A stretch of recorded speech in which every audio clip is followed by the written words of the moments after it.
जो ये शायरी सुनाते हैं, तब तुम लोग जो बातें करते हो ना बेटा, जैसे तुम लोगों की एज में, मुझे नहीं पता किसी ने तुम्हें समझाया कि नहीं समझाया, लेकिन मुझे ऐसा लगता है बीइंग अ टीचर ये मेरी जिम्मेदारी है, मैं तुम लोगों को इस बारे में बता दूं थोड़ा सा, क्योंकि मैंने जीवन के कई पड़ाव तुमसे ज्यादा, प्यार मोहब्बत, ये किसी के प्रति लगाव, इंटीमेसी, ये बिल्कुल नेचुरल प्रोसेस है।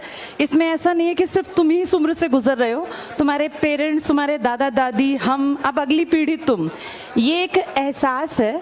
लेकिन ये खूबसूरत एहसास बेटा कई लोग बहुत गलत तरीके से सोसाइटी में पेश करते हैं। जैसे इंटीमेसी होना, किसी के प्रति लगाव होना, किसी को हम बहुत ज़्यादा पसंद करते हैं, ये खूबसूरती भरे एहसास हैं। और जिसके अंदर प्यार है ना, वो कभी गलत नहीं चल सकता बेटा, जिसको हम रियल में प्यार कहते हैं। प्यार का मतलब ये नहीं कि आप किसी के प्रति फिजिकली एक अट्रैक्शन फील कर रहे हैं। प्यार का मतलब है आप उस इंसान की खूबसूरती को महसूस कर रहे हैं और आप उसको एक अच्छा इंसान बनने में मदद कर रहे हैं। इंसान का मतलब होता है मानवता के लिए जीना, समाज के लिए कुछ बेहतर करना। तो असली प्यार वो है जो आपको आपका बेहतर वर्जन बना दे, आप जिस काबिल हैं। हर आदमी के अंदर ना कोई काबिलियत है। कोई भी लड़की किसी लड़के की लाइफ में अगर है, या किसी लड़की की लाइफ में कोई लड़का है, तो बेटा वो सही है या गलत, इस बात का अंदाजा इस चीज से लगाया करो कि उसके आने से तुम्हारे जीवन में क्या प्रभाव पड़ेगा। वो अगर तुम्हें गलत रास्ता दिखा रहा है या दिखा रही है, क्योंकि आजकल ये प्रॉब्लम सिर्फ लड़कों की नहीं है बेटा, कितने ही लड़के भी बेचारे इस तरह के गलत रिलेशंस का प्रभाव ये पड़ता है कि उन बेचारों की लाइफ स्पॉइल हो जाती है। मैं तो तुम दोनों के कैरेक्टर में दोनों को जज कर सकती हूँ। ये लड़कियों की भी जिम्मेदारी है बेटा, किसी के इमोशंस के साथ खेलना नहीं होता। किसी रिलेशन में अगर तुम आओ तो इस बात को मानो बेटा। अब देखो, बातचीत नहीं करो, ये बातें तुम्हारे माँ बाप कभी नहीं समझाएंगे जो गलत है। मेरी बेटी खुद भी बड़ी हो रही है, मैं अपनी बेटी को भी ये सलाह देती हूँ। तुम उससे बड़े हो इसलिए तुम्हें थोड़ा सा और डिटेल में बात कर रही हूँ। अपना जीवन साथी अपनी मर्जी से चुनना कतई गलत नहीं है। ये मैं तब कह रही हूं जब मैं खुद एक बेटी की मां हूं, और ये मैं उसको भी कहती हूं कि बेटा अपने आप को काबिल बनाना, इस काबिल बनाना कि अगर तुमसे जिंदगी में गलती हो भी जाए, कई बार ऐसा नहीं है, ऐसा बिल्कुल नहीं है कि इंसान गलती नहीं करता, हर इंसान गलती करता है। और बहुत पढ़े लिखे काबिल लोग भी कई बार जीवन साथी गलत चूज कर लेते हैं। तो इसका ये मतलब नहीं कि अपनी जिंदगी को नरक बना के काट दें, लेकिन जब आप अपने जीवन साथी का चयन करें तो इस बात का ध्यान रखें कि ये जिंदगी सिर्फ 2 दिन की नहीं है। आपको उस जीवन साथी के साथ अपने, जब आप सामने दिखाते हैं ना बेटा, जब हम किसी रिलेशन में होते हैं तो हम बेस्ट बन के दिखाते हैं। आप सबसे बेहतरीन कपड़े पहन के जाएंगे, आप पूरा स्मार्ट बन के जाएंगे, लेकिन जब आप घर में होंगे तो आपकी जो रियलिटी है उस इंसान को वो भी देखनी है कि आप घर में किस तरीके से रहते हैं, आपकी जबान कैसी, आप बातें कैसे करते हैं।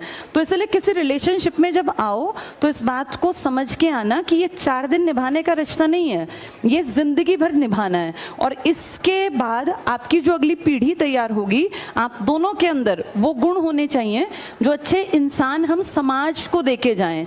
ये 4 दिन में किसी की शक्ल देख के कोई अच्छा लगना, या महज किसी के पास बाइक है या गाड़ी है इसलिए कोई अच्छा लगना, ये लड़के लड़की दोनों के लिए कह रही हूँ, ये ठीक नहीं है बेटा। ठीक ये है कि मैं खुद काबिल बनूं, ये सब लड़कियों के लिए लड़कों के लिए भी है। अपने आप को काबिल बनाओ। एक काबिल जीवन साथी अगर नहीं है, कोई काबिल कोई पैदा तो नहीं होता, सब बनते हैं। जब मैं और परिमल सर रिलेशंस में थे, अफेयर में थे, तो ऐसा नहीं है कि हम लोग सिर्फ ये फिल्मी बातें करते थे, हम दोनों साथ रह के पढ़ते थे। मैं मैथ्स में महाबुद्धू थी, मुझे मैथ्स कभी समझ नहीं आया।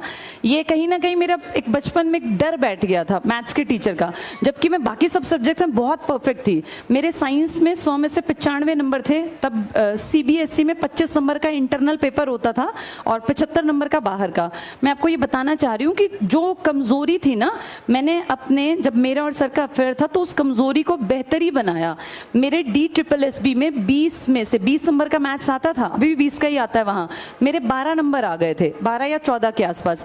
मतलब जो लड़की 0 थी मैथ्स में, और मैं कभी मैथ्स करके ही नहीं आती थी, मुझे लगता था इसमें मुझे कुछ नहीं आना, उसमें मैंने अपने अफेयर के दौरान इतनी इंप्रूवमेंट की कि मैं उस 0 से और 20 में से 12 या 14 तक पहुंच गई।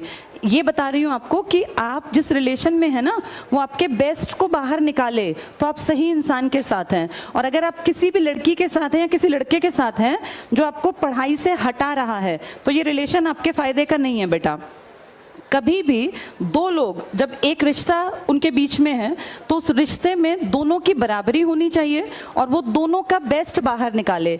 ये लड़कों के लिए भी है बेटा। कई बार मैं देखती हूँ इस तरह के केसेस बहुत नॉर्मल है जिसमें लड़कियां जो हैं लड़कों का गलत तरीके से इस्तेमाल करती हैं, गिफ्ट्स लेती हैं, पैसे ले लेती हैं। मैं सिर्फ लड़कियों की बदनामी नहीं कर रही हूँ, लेकिन ऐसा भी है। ये तुम्हें भी देखना पड़ेगा कि हम जिस लड़की के साथ, और बेटा ये ना टाइम पास की चीजें नहीं होती, जिंदगी बार बार नहीं मिलती।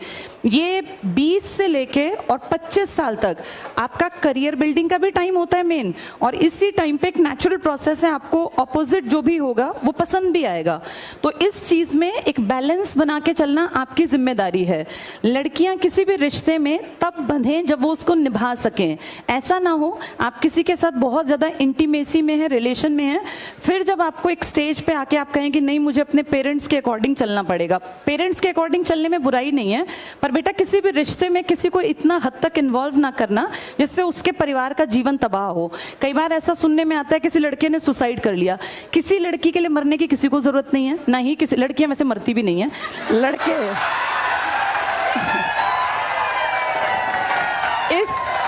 इस मामले में लड़के थोड़े ज्यादा इमोशनल हो जाते हैं बेटा।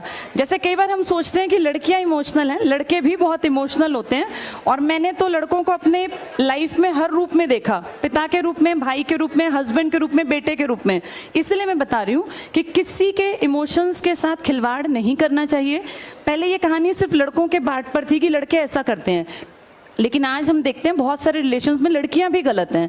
ये सबको मिलके समझना है। एक खूबसूरत रिश्ता वो है जिसमें बराबरी का एहसास हो, कोई किसी को बेवकूफ ना बनाए बेटा। ये विश्वास पे टिकती हैं चीजें, और ट्रस्ट दोबारा नहीं पैदा होता। किसी भी इंसान पे दोबारा ट्रस्ट नहीं होगा। जहां फेथ नहीं है वहां रिलेशंस नहीं बनाने चाहिए, वहां रिश्ते आगे नहीं बढ़ाने चाहिए। रिश्ता सबसे खूबसूरत वो है जो आपके बेस्ट को बाहर निकाले। अगर आपको कोई पढ़ाई से रोकता है, कोई आपको ये कहे कि भाई चलो चैटिंग कर लेते हैं, पढ़ाई बाद में हो जाएगी, तो वो तो ये सोचो तुम्हें पीछे ले गया वो, चाहे वो लड़का है चाहे लड़की है। होना ये चाहिए कि तू अपने इतने चैप्टर तैयार कर, मैं अपने इतने चैप्टर तैयार करूं, इसके बाद टाइम मिला तो हम बात करेंगे, नहीं तो फिर हम कल और स्पीड बढ़ा के अपनी चैप्टर्स को पूरा करके फिर बातचीत कर लेंगे। तो इस चीज को समझना, ये तुम्हारी उम्र में ना ये सब चीजें फैसिनेटिंग लगती हैं कि पता नहीं ये क्या चीज है। और बेटा जिनकी गर्लफ्रेंड बॉयफ्रेंड नहीं है वो महा खुश हैं, उनको चाहिए पढ़े लिखे और आगे बढ़ें। ये कोई ऐसी चीज नहीं है कि जिसको हवा बना दिया जाए कि अगर हमारे पास कोई रिलेशन नहीं है तो हम पिछड़े हुए हैं, ऐसा बिल्कुल नहीं है। और ईश्वर ने ना आपके लिए जिसको चुना है वो आपको अपने आप मिल जाना है। बस आप अपने लक्ष्य पे फोकस रखो कि पढ़ना है, लिखना है, काबिल बनना है। All the best.